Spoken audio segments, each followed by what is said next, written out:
교토국제고가 여름 고시엔으로 불리는 일본 전국 고교 야구 선수권 대회에서 처음으로 우승하며 기적의 역사를 썼습니다. 교토국제고는 오늘 효고현 한신 고시엔구장에서 열린 여름 고시엔 본선 결승전에서 도쿄도 대표 간토 다이이치고의 연장 접전 끝에 2대1로 승리했습니다.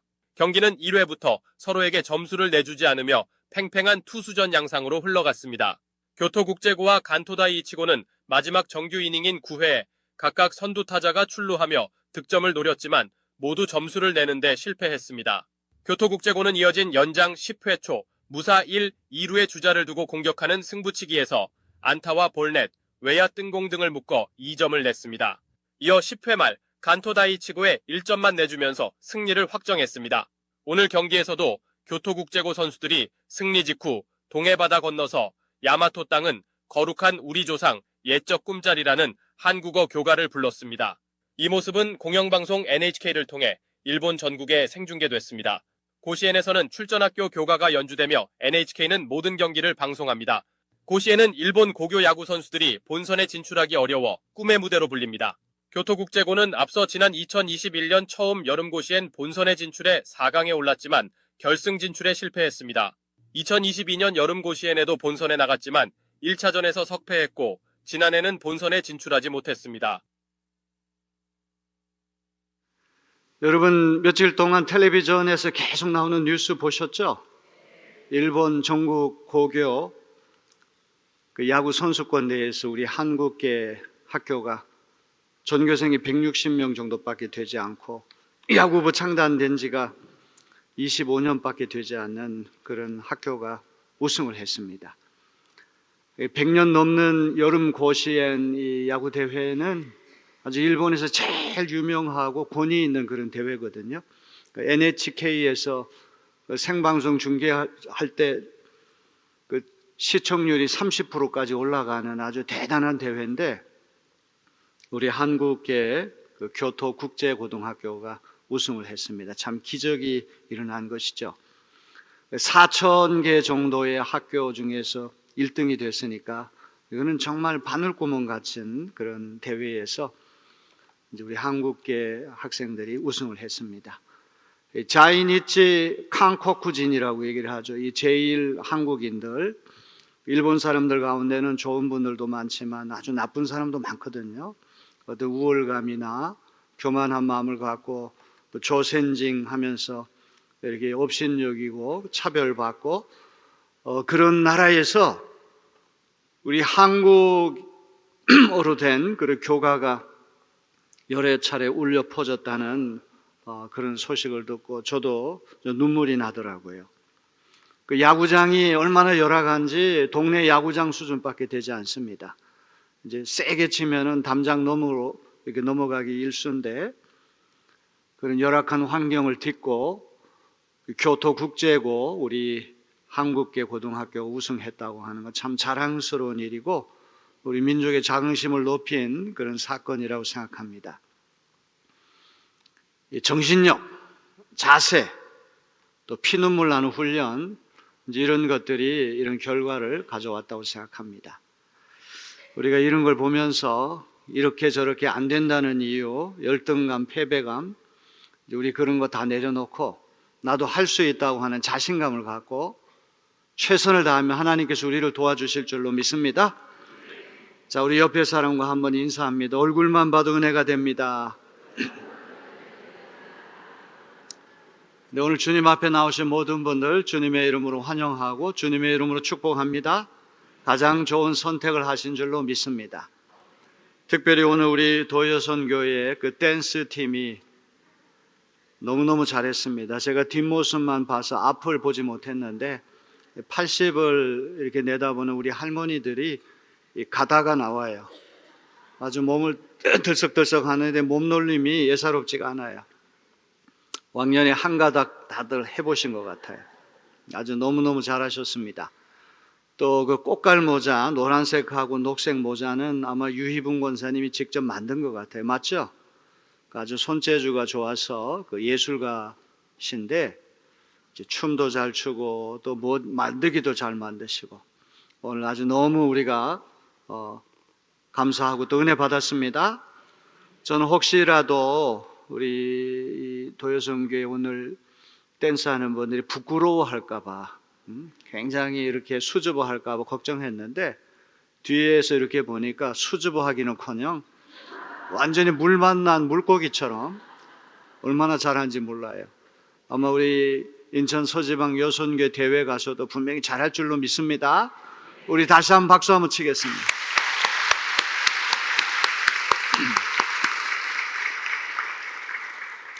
설교하기 전에 재미있는 이야기 하나 하겠습니다. 백화점에서 도둑을 쫓던 경찰이 갑자기 이 도둑이 백화점을 빠져나가 도망을 쳤어요. 그 상관, 그 경찰관이 부하 경찰관들을 다그쳤습니다. 어떻게 했기에 도둑놈을 놓쳤느냐? 출구를 모조리 막으라고 했잖아. 그랬더니 한 부하 경찰관이 대답합니다. 출구는 다 막았죠. 그런데 그놈이 입구로 도망갔지 뭡니까? 5명이 웃지 않기 때문에 2탄으로 넘어갑니다. 키가 작은 남자가 그 집 현관 앞에 그 흔들 의자 위에 앉아가지고 흔들거리면서 앉아있는데 항상 행복해 보여요. 만면에 미소가 가득하고.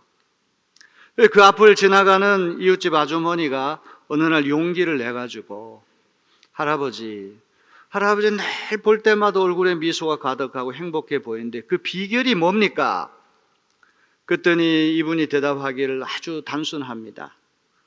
저는 하루에 담배를 3갑이나 피우고 음식을 먹을 때는 햄버거 같은 인스턴트 음식만 꼭 골라서 먹습니다.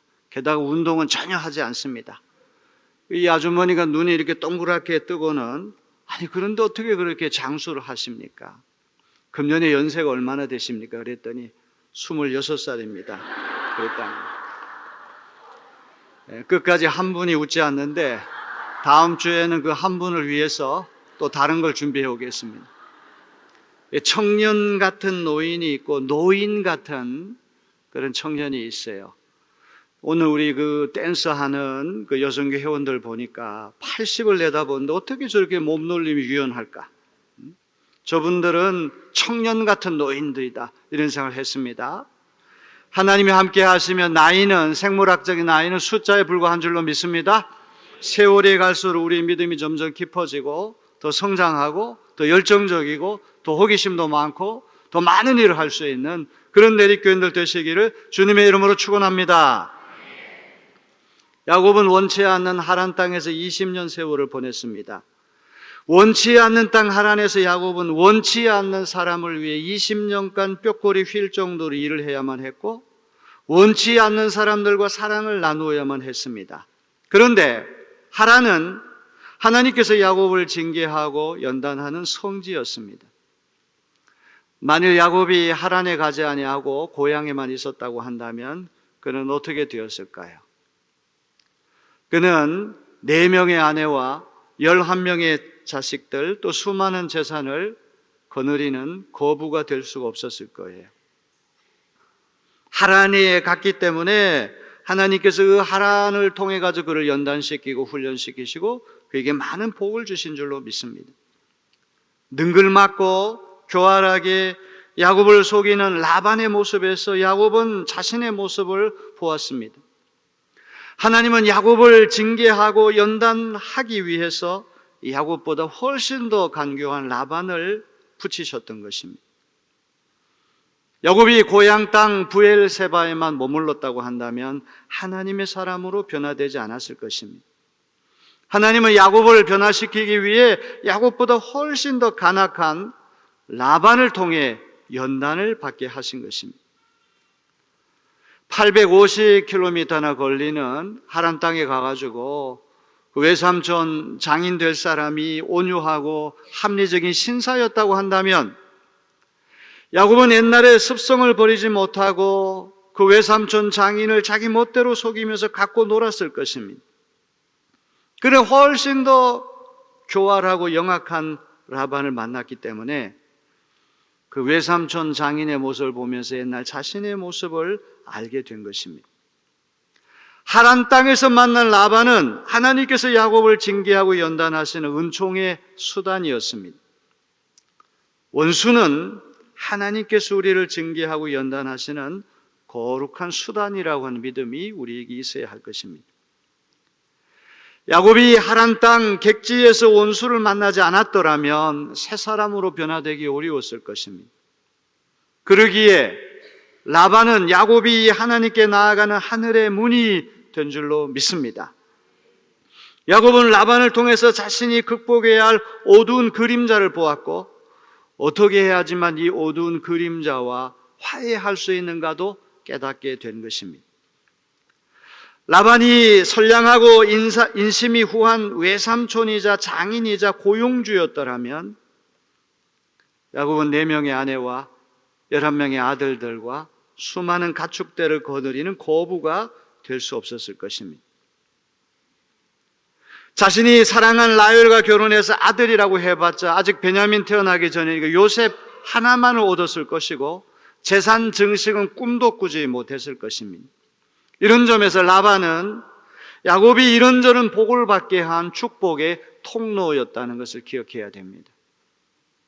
인생을 살다 보면 지긋지긋한 원수를 만날 때가 있는데 하나님 그 원수를 통하여 하나님께 나아가는 문을 열어주시고 그 원수를 통하여 더 신령한 복을 받게 하시는 축복의 통로가 되게 하심을 믿으시길 바랍니다. 거칠고 고달픈 광야길을 걷고 싶은 사람 누가 있겠습니까? 누구도 원수를 만나고 싶지 않아요. 하지만 야곱이 하란이라는 거칠고 고달픈 광야길을 걷지 않았더라면 그 광야길에서 라반이라는 원수를 만나지 않았다고 한다면 야곱의 변화와 축복은 일어나지 않았을 것입니다. 이런 맥락에서 20년 객지 생활을 마감하고 야곱이 이스라엘이라고 하는 어마어마한 이름을 얻게 된 야복강 사건을 우리가 한번 살펴보려고 합니다. 지금 야곱은 진퇴 양난에 빠졌어요. 앞으로 나아가자니 형 에서가 원한 감정을 풀지 않고 사병, 군사 400명을 이끌고 동생 일가족을 다 몰살하겠다고 그렇게 쳐들어옵니다. 뒤쪽에는 야곱에게 속아 넘어간 이 외삼촌의 장인이 이제 이 야곱을 또 죽이겠다고 뒤에 추격해 오고 있어요. 사면초가 진퇴양난 이러지도 못하고 저러지도 못하고 기막힌 환경에 빠지게 되었습니다. 앞쪽과 뒤쪽에다 원수가 포진하고 있는 형국이 됐어요. 이때 야곱이 하나님께 기도를 올립니다. 창세기 32장 9절로부터 12절에 나오는 야곱의 기도는 창세기에서 가장 형식과 내용을 잘 갖춘 기도로 유명합니다.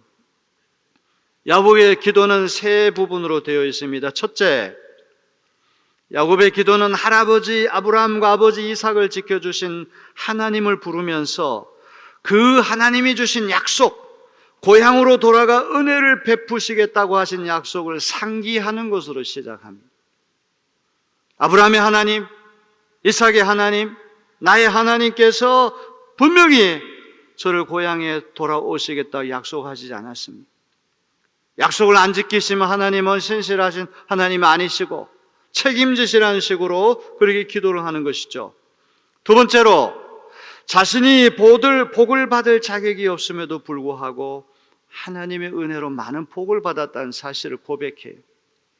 지팡이 하나만 달랑 손에 들고 고향 땅을 떠났는데 이제는 처자식과 많은 재산을 이제 간직하고 금의 환양을 하게 된 것은 하나님의 은혜라는 고백을 합니다.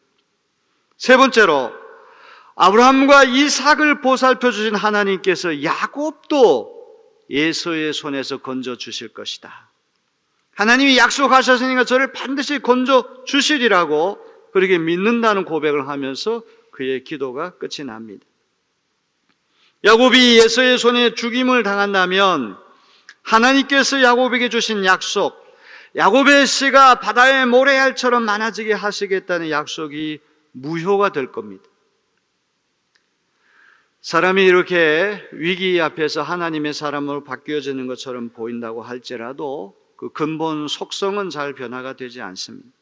야곱의 기도를 가만히 뜯어보면 하나님이 이렇게 약속하셨는데 약속을 지키지 아니하시면 신실하지 못한 하나님 되시니까 약속하신 것에 책임을 지십시오. 이게 때를 쓰는 식의 기도처럼 보입니다. 그럼에도 불구하고 야곱의 기도에서 보이는 특징은 하나님의 성품이 어떤 성품이고 하나님의 약속이 어떤 약속인가를 정확하게 이해했다는 것. 두 번째는 그 하나님 앞에선 자신이 얼마나 무기력하고 연약한 존재인가를 정확하게 깨달았다고 하는 것. 이 두 가지가 이 기도에서 굉장히 중요합니다. 오늘 우리 기도 드리는 대상이신 하나님이 어떤 분인가를 아는 것 중요하죠. 그 하나님 앞에서 기도하는 우리가 또 어떤 사람인가를 아는 것, 이 두 가지는 너무나 중요한 것입니다. 그런데 오늘 이 말씀 한번 보세요. 절박한 기도를 하면서 현실로 돌아올 때 야곱은 또 수단을 부려요. 계산을 합니다. 형 에서가 분노를 풀지 않고 군사 400명이 끌고 자기를 죽이겠다고 오니까 선물일 수도 있고 뇌물일 수도 있는 수단을 써요. 염소와 양과 낙타, 소 550마리를 준비해서 거의 곡물 수준으로 에서에게 갖다 바칩니다. 기도는 기도대로 하고 또 인간적인 잔꾀를 또 부리는 것도 그대로 하는 거죠. 이렇게 사람의 속성이라고 하는 것이 기도하고 하나님 사람으로 바뀐다고 하루아침에 돌변하는 것은 아니에요. 그 기질과 본성이라고 하는 것은 우리 죽을 때까지 계속 우리를 따라 붙는다는 걸 보여주는 것이죠. 그런데 이 선물이면서 뇌물, 곡물 수준의 이 어떤 귀한 것들을 보낼 때 한꺼번에 안 줘요. 지금 죽이겠다고 지금 살기가 등등 해가지고 쳐들어오는데 한 번만 받아가지고 그 사람 마음이 풀리겠습니까? 단계적으로. 예수의 분노를 단계적으로 누그러뜨리겠다는 속셈을 갖고 첫 번째 가장 좋은 선물을 보내가지고 조금 사리를 좀 누그러뜨리고 두 번째, 세 번째, 네 번째 단계적으로 선물을 보내면 언젠가는 화난 마음이 점점 수그러들고 풀릴 것이다. 이런 계산을 하고 있는 것입니다. 창세기 32장 18절, 20절을 한번 볼까요? 대답하기를 주의 종 야곱의 것이요 자기 주 에서에게로 보내는 예물이오며 야곱도 우리 뒤에 있나이다 하라 하고 또 너희는 말하기를 주의 종 야곱이 우리 뒤에 있다 하라 하니 이는 야곱이 말하기를 내가 내 앞에 보내는 애물로 형의 감정을 푼 후에 대면하면 형이 혹시 나를 받아주리라 함이었더라. 야곱에게 배워야 할 거는 기도한다고 그래가지고 가만히 있지 않고 열심히 절박한 심정으로 기도하고 다른 한편으로 자기가 해야 할 최선의 도리를 다하는 그런 모습을 우리가 보게 되는 것입니다. 형의 진노를 달래고자 최선을 다하던 중 야곱은 야복강에 도달하게 됩니다. 그리고 홀로 머무르게 됩니다. 한밤중에 두 아내와 두 여종과 11명의 아내를 거느리고 야복강을 건넜어요. 강을 건넌다고 하는 건 아주 중요한 개념이에요. 이 편에서 저 편으로 넘어간다는 건 야곱이 이스라엘 된다는 얘기고 육의 사람이 영의 사람 된다는 얘기고 세속적인 사람이 하나님의 사람으로 변화된다는 걸 얘기하는 것이죠.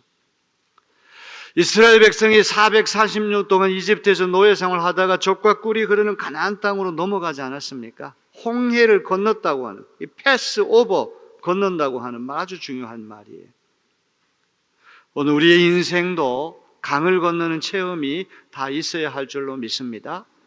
이 편에서 저 편으로 넘어가는 그런 영적인 체험이 있을 때 우리는 비로소 온전한 하나님의 사람이 될 수 있는 줄로 믿습니다.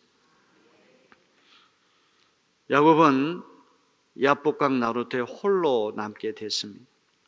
사느냐 죽느냐 삶과 죽음의 경계가 왔다 갔다 하는 위기의 순간에 하나님 앞에 선 단독자 죄렌 키에르케고르라고 하는 덴마크의 실존주의 철학자가 인간은 다 누구나 하나님 앞에 홀로 서 있는 고독한 단독자다 그런 유명한 말을 했는데 이 위기의 순간에 아무도 야곱을 도와줄 사람이 없어요. 앞으로 갈 수도 없고 뒤로 갈 수도 없고 이 기막힌 위기의 상황에 야곱은 홀로 하나님 앞에 서 있는 것입니다. 이렇게 해서 야곱은 날이 셀 때까지 하나님 보내신 천사와 씨름하는 이야기가 나와요. 중요한 것은 야곱이 먼저 씨름을 시작한 것이 아닙니다. 정체를 알 수 없는 남자가 먼저 씨름을 걸어왔어요. 야곱처럼 영악해서 자신이 원하는 것은 속여서라도 움켜잡는 집념의 사람은 야곱보다 훨씬 더 지혜와 능력이 뛰어난 하나님께서 이니셔티브를 취해서 먼저 다가오셔서 항복시키시고 자신의 한계를 깨닫게 하셔야만 하는 것이죠. 하나님의 은혜라고 하는 것은 불가항력적인 것이죠. 항상 주도권이 하나님께 있는 것이죠. 우리가 먼저 예수를 사랑하고 우리가 먼저 예수를 믿은 것이 아니라 하나님의 은혜가 우리 속에 먼저 들어와서 우리의 마음의 문이 열리게 되는 것을 믿으시길 바랍니다. 야곱이 하나님의 천사와 씨름을 시작하는 것이 아니라 하나님의 천사가, 하나님 보내신 천사가 야곱에게 먼저 와서 씨름을 시작했다는 것이 중요해요.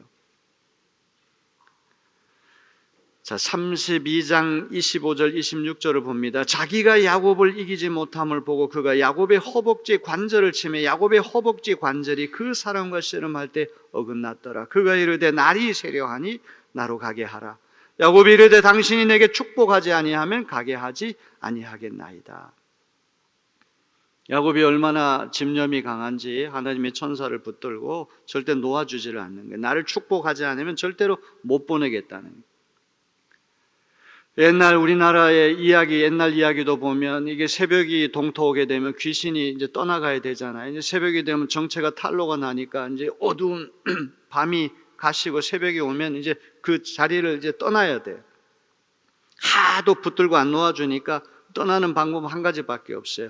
허벅지 관절을 쳐가지고 야곱의 몸에 상해를 입혀가지고 떨어지게 하는 수밖에 없어요.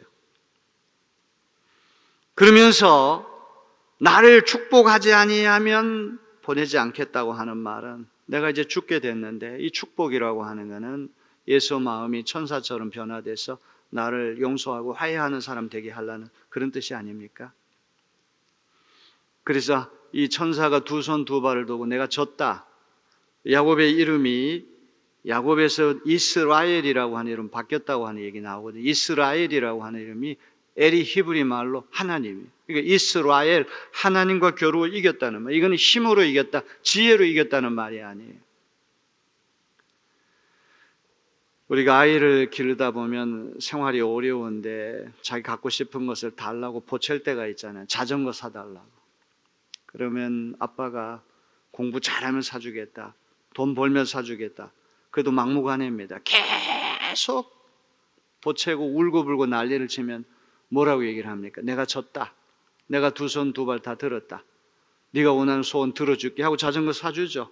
지금 꼭 그런 이야기예요. 하나님의 지혜와 하나님의 능력이 야곱에게 그렇게 줬다는 그런 뜻이 아니라 야곱이 원하는 소원을 하나님 들어주셨다.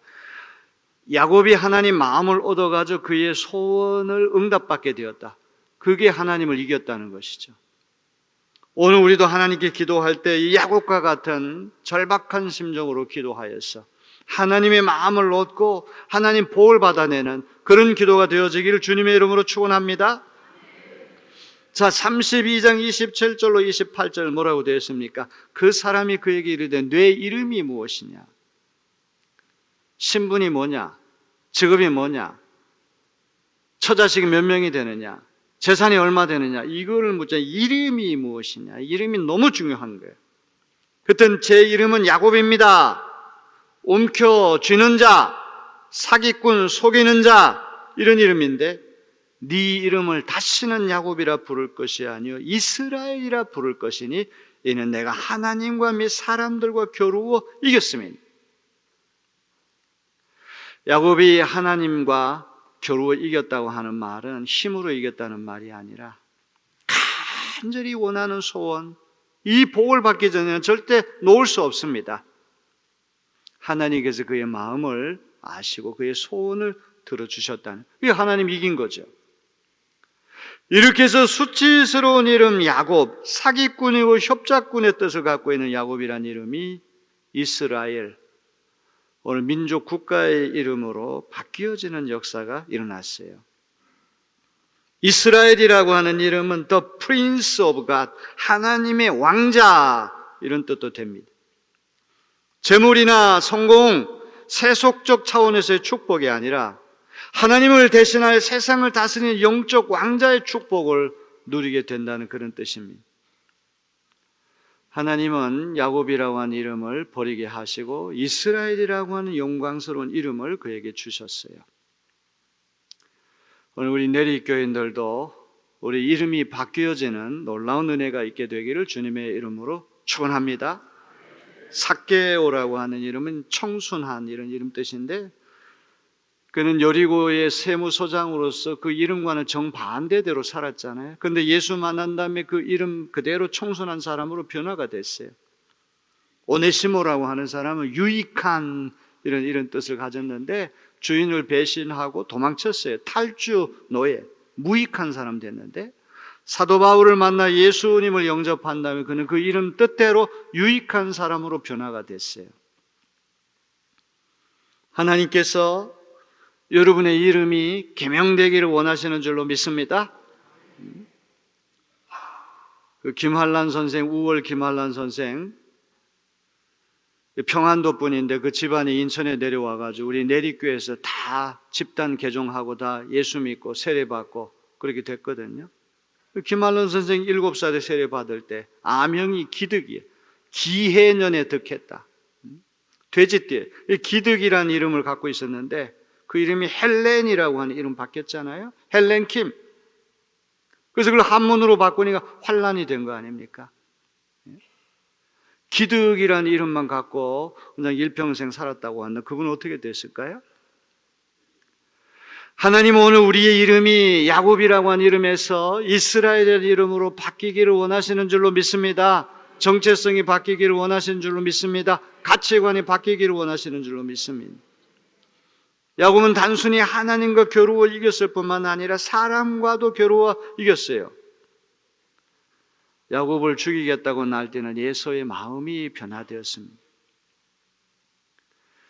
야곱이 이름이 이스라엘로 바뀐 그곳이 브니엘, 이 브니엘이라고 하는 말은 브니엘, 하나님의 얼굴이란 뜻이에요. 창세기 32장 30절 31절 볼까요? 그러므로 야곱이 그곳 이름을 브니엘이라 하였으니 그가 이르기를 내가 하나님과 대면하여 보았으나 내 생명이 보존되었다 함이더라. 그가 브니엘을 지날 때 해가 돋았고 그의 허벅다리로 말미암아 절었더라. 고향 땅 떠나가지고 이 도망칠 때는 해 무렵, 해가 질 무렵이었는데 이제 야복강 나루터에서 하나님 만나고 이름 바뀐 다음에는 찬란한 동이 터온 아침이 되었어요. 창세기 말씀이 이만큼 아주 주도 면밀하고 예민하다고 하는 걸 우리 가르쳐줘요. 어둑어둑 밤이 찾아온다는 건 야곱이 앞으로 어떤 고난의 길을 갈 것을 암시하죠. 이제는 찬란한 아침이 동토오게 되는 거예요.